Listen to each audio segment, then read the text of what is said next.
Of Dynamics Fortnite Fridays. Where we cover everything big and small in the world of Microsoft business applications. As you can Good. tell, that's a slightly different lead in than we typically have. So, Max, thanks for filling in for Dan today. Yeah, of course. I want to try and replicate him, but I know I can't fully fill the shoes, so I'm gonna make my own parachutes. Good, good. You should always be your own man. Anyway, I bet you got a dad joke for me. What you got? How could I not? Yeah, and as we were talking about just before we went on air, for all the viewers who heard my last dad joke, I think this is another sports related one. So me being from Philadelphia, I guess it's just instinctively in me to tell jokes about other teams. Though for this one, I did have to do a bit of research to figure out what team this most applied to. So why did the Chicago White Sox right now?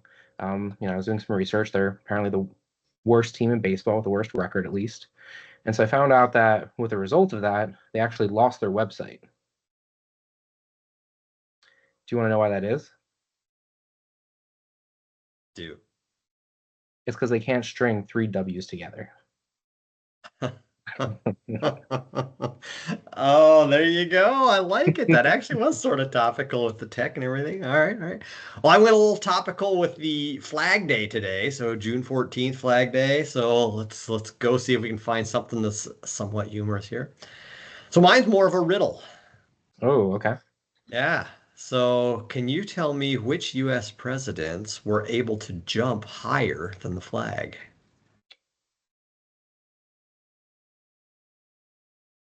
Oh man, which presidents higher than the flag? I'll say Grover Cleveland, just because he's random one top of mind, but no reasoning. All of them. Flags don't jump. Okay, that's fair. That's fair. Kind of a groaner. All right. Well, let's see if we can get into something that's a little bit better than that. I'll start off as always with Power Platform, and I think Dan. I'm sorry, Max. I keep wanting to say Dan because I'm always on here with Dan. But Max, I've got the least amount of content this show that I think I have ever had for a DFF show. So I'll try to string it out as long as I can. First one is Power Pages get some new capabilities on the design canvas to try to make it even easier to build responsive, beautiful websites. So one of them is we now get containers. Those have been there in Canvas apps for quite some time to try to help make Canvas app design a little bit easier to make responsive, and we've now brought that to Power Pages as well. We've also got the ability to do styling of buttons a little bit easier and the ability to leave breadcrumbs in the navigation of the pages so that you can quickly kind of navigate back up from child pages back to parent pages to drive back down again, things like that. So new capabilities to make it easier to make your pages beautiful. Power Automate Desktop update came out, and the May update really only had one key feature. The Dataverse connector got added to Power Automate Desktop. So we're kind of seeing a theme here that more and more of the Power Platform Cloudflow connectors are making it into the Power Automate Desktop designer as well, so that you can have one designer where you can just kind of build whatever you need. I'm still not convinced I'm going to go jump right into the desktop designer to build something that just is a Cloudflow. But if I've started something that I know is going to have desktop flow components, it sure is nice to be able to just weave it all together in one UI. So that's the newest improvement in Power Automate Desktop. On the Power Apps May feature update, so Clay Wiesner always does a great job of kind of stringing all sorts of things together, both around makers and end users who are using the stuff, and trust and other capabilities just put into the platform, and making one blog post a month that summarizes all that stuff. So I'm not going to drain this because most of it's been covered in previous shows. But one of them is from a license perspective, we've had this cross-tenant license recognition in Canvas apps using things like the SharePoint connector for a while, so that if you made it in one tenant and invited a B2B guest, it didn't really matter whether the user brought their Power Apps license from the guest tenant or their home tenant. If they had a Power Apps license, they could use the app. And that didn't work for the premium capabilities of using Dataverse in the guest tenant. So anyway, that is now there. That is one of the new things. Another new one is right from within the Power Platform Admin Center without having to jump all the way into the application itself. We can now convert owner teams to access teams and back and forth. I guess more it's convert an owner team to an access team, and then reassign that record or set of records, depending on how you've got things set up, to the appropriate new owners, all from the Power Platform Admin Center. So nice other capability. Environment groups, I think, is something we've talked about. Same thing about environment routing, so I'm not going to say anything really there. And then IP firewall, we have talked about as a new capability, as a premium feature of Dataverse if the environment has been managed. That only applied to the data side of the web app itself for being able to take care of users who were using either a Canvas or model-driven app based on Dataverse, but we didn't have that IP firewall restricting the TDS endpoint for people consuming Power BI type capabilities or using kind of that SQL endpoint, if you will. Well, that is changed, and we are now having IP firewall. If you're using it, actually cover both of those endpoints at the same time. So nice new improvement. Most of the rest of this stuff I think I've already covered in various things, other than maybe this bypassing of business logic. If you are doing bulk updates, doing a big data load or big data update, that you can actually bypass having the server side plugins and other workflows get triggered by keeping the business logic bypassed so that you can just load all the data without having all the other stuff happen. Once the data is there, turn it all back on so that you can execute properly. Sometimes that makes sense. Sometimes you need those things to fire. So making it something you can kind of do and make that decision as you're loading the data is also really nice. So those are the things I thought would be worthwhile covering off of Clay's feature update. Empower Pages. So this isn't a kind of end user experience from a improvement to the dashboarding and ability to look at reporting as a user of a Power Page. This is more from an admin being able to understand all the things going on in the tenant related to Power Pages. And so we can now look a lot more closely, environment by environment, at exactly what's going on for capacity consumption, not just the aggregate of the tenant, but what's going on in each environment in each site. So nice improvement to try to help, especially for people who are trying to do bill back capabilities within Power Platform for usage. That's a nice update.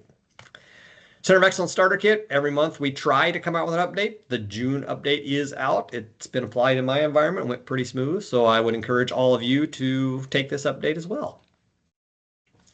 And then I've got one other thing in the customer engagement area. And this is a big announcement that actually isn't going to really take fruition until July 1. So we still got a couple of weeks. But most of my audience hopefully is aware that Dynamics 365 has had a service module for quite some time, and that we had a digital contact center add-on to the normal service module to be able to handle all things contact center, your CRM, your call routing, your phone trunking, your chat support, your SMS support, your social media support, all that stuff all in one package. Well, the only way you could get all of that contact center goodness was if you used Dynamics as your CRM and they were tightly coupled together. Well, what's coming in July is an uncoupling of those should you be using some other CRM platform and not really want to give up that CRM platform, but use all the rest of that goodness I just talked about as a contact center platform to handle calls and chats and emails and all the other things and route them to the right agent at the right time with all kinds of cool routing rules and the rest of the contact center experience. So AI is infused all throughout that. It is meant to be a very kind of non-code based administration experience to let the platform figure a lot of stuff out on its own. So I would encourage anyone who's looking at a contact center platform that's cloud-based, as long as you're not trying to make that decision before July 1, to give us a real look at that capability that just is lighting up in July. So with that, I'm going to turn it over to you, Max, to go through all the other content. Cool. I'll go ahead and steal that screen share. And yeah, I've got a good amount of articles listed. I don't think it's going to take us too much time for today. So yeah, it might be one of our quickest sessions yet. Cool. Are you able to see? I am seeing your content. All Yes. right, perfect. So let's kick off first with HR, retail, BC, and project, starting with Business Central. So for that, we have a brand new article on our doc site with some additional documentation on the migration process for Business Central going from on-prem to cloud. This is providing a lot of information, really guiding you through what are the necessary steps to be taking as you go through this journey. It's going to be a pretty tedious process depending on how many records you're needing to migrate. So with this, it really helps you understand what the process holds, what prerequisites are needed, and just helping kind of hold your hand throughout this journey. So as we see here, we have a few just architecture diagrams, but really what we're going to focus on is this end-to-end process, starting with the preparation of our current system and current data, planning, verifying our prereqs, then going through the cloud migration setup with some additional assistance there, and then finally going into the data replication and data upgrade process.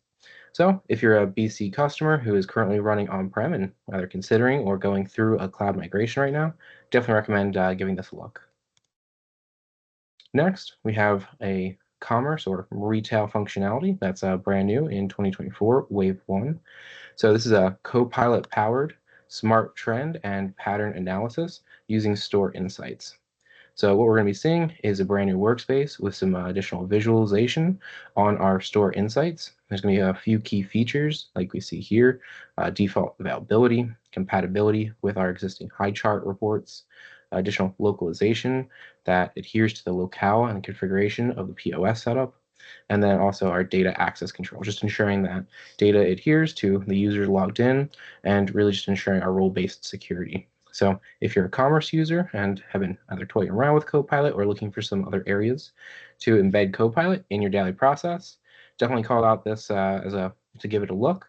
Now for this, our GA is set to go in July, so we should be expecting to see the public preview pretty shortly. And actually on that, in our F&O section, finance and ops, I've got a brand new fast track tech talk on our overall Copilot functionality.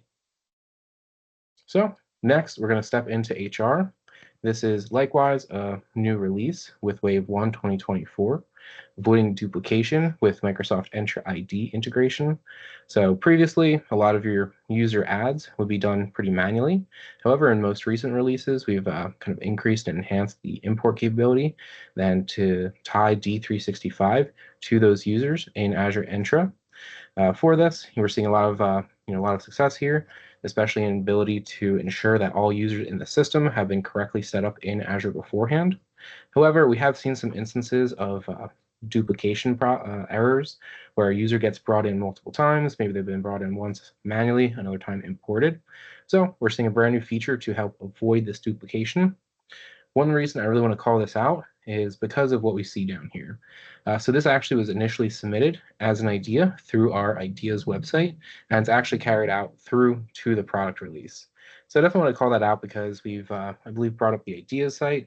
I know we brought it up previously. I'm not sure if we brought it up in the past couple sessions, but definitely recommend looking at that site, voting for ideas that are out there, or creating your own ideas, because exactly as we see here, there's definite chance of it making it into the product itself. Yeah, the product team pays significant attention to those idea sites. Yeah, as mentioned, submitting ideas is great, but actually voting for ideas is really what drives that involvement. So if either you submit an idea or know someone else that submitted an idea, really working together to help drive some publicity about this, getting some further upvotes will really get it onto PG's viewpoint. So next, using Copilot in HR. I know we've covered in some of our last few sessions some of the pre-built and embedded Copilot functionalities, but I actually came across this site, which Bart, I'm not sure if have you come across this site at all? I have not seen that one yet. So yeah, I'm still trying to learn it. I actually just came across this yesterday, I but mean, I what? know about the adoption side, just haven't been to the Copilot and HR one. Yeah. Yeah, I did not know that this Copilot scenario library was out there. Yeah. And just what we're seeing here is one example is some of the core HR processes and KPIs that you can use to create out your own copilots or metrics you can use to gauge the success of copilots you can create. So I found this really insightful and really kind of giving a lot of information, to help spur on some ideas for any customers who, you want to start creating custom copilots, but you're not exactly sure where to start.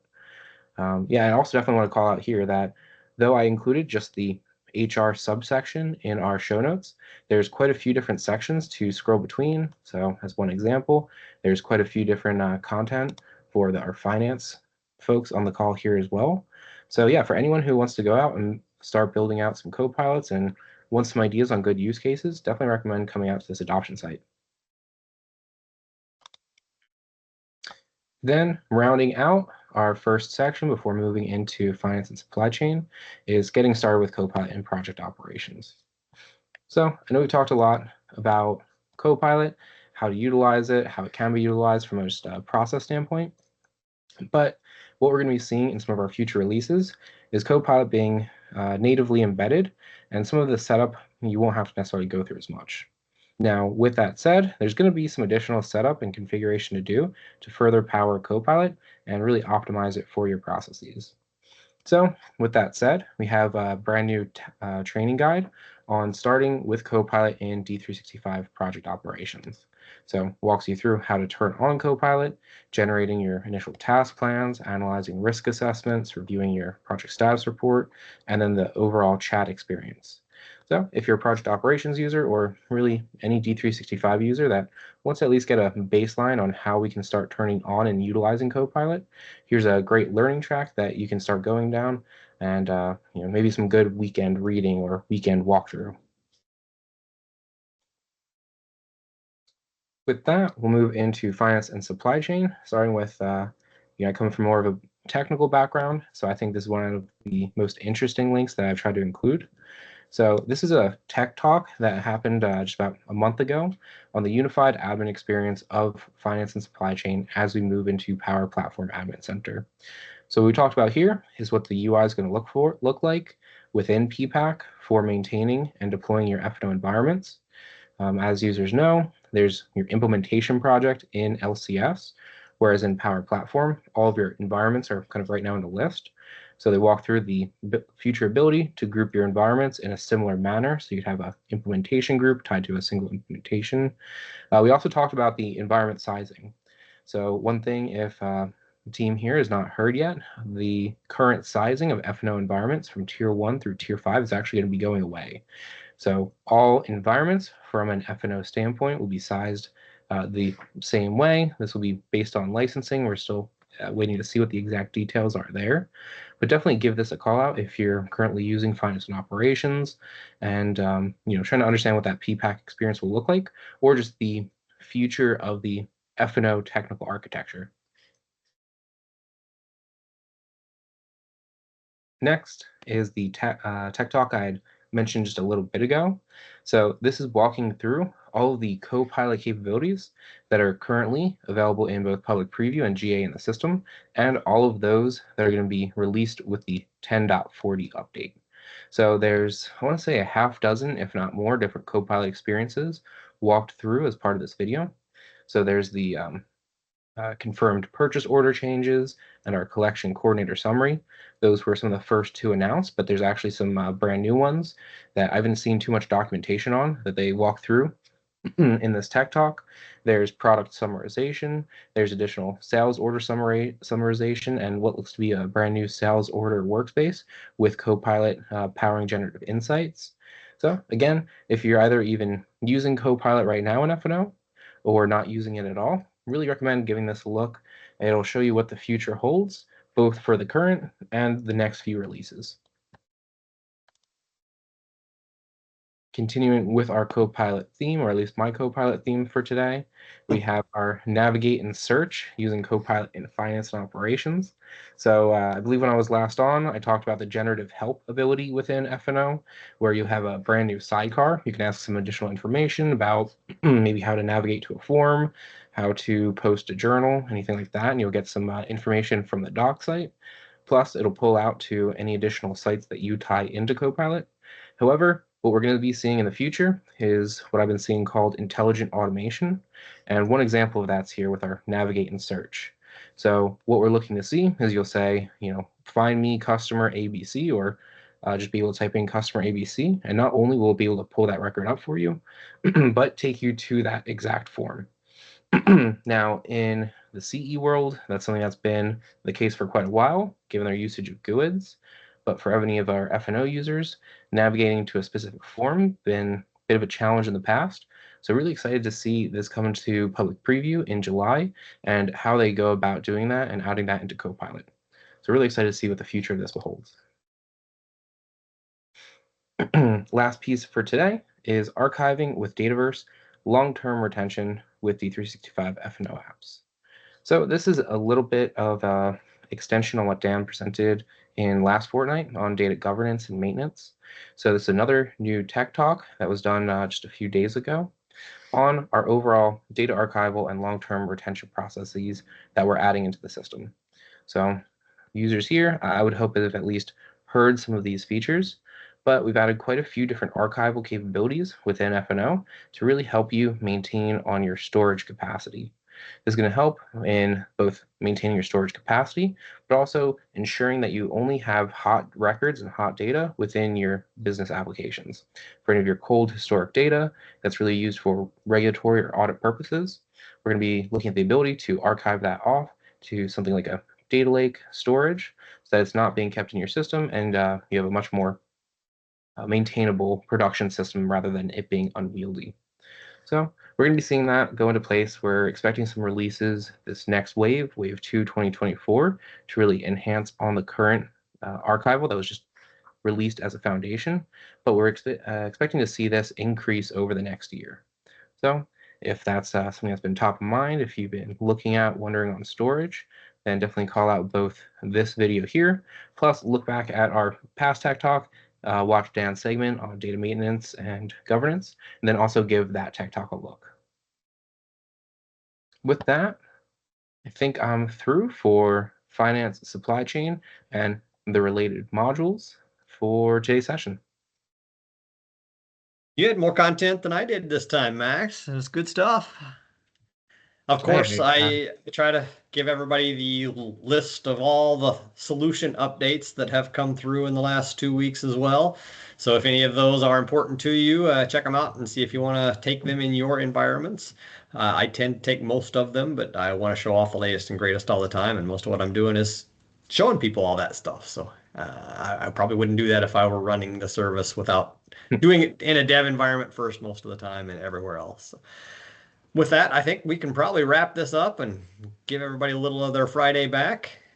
We'll see everyone in a fortnight. See you in a fortnight.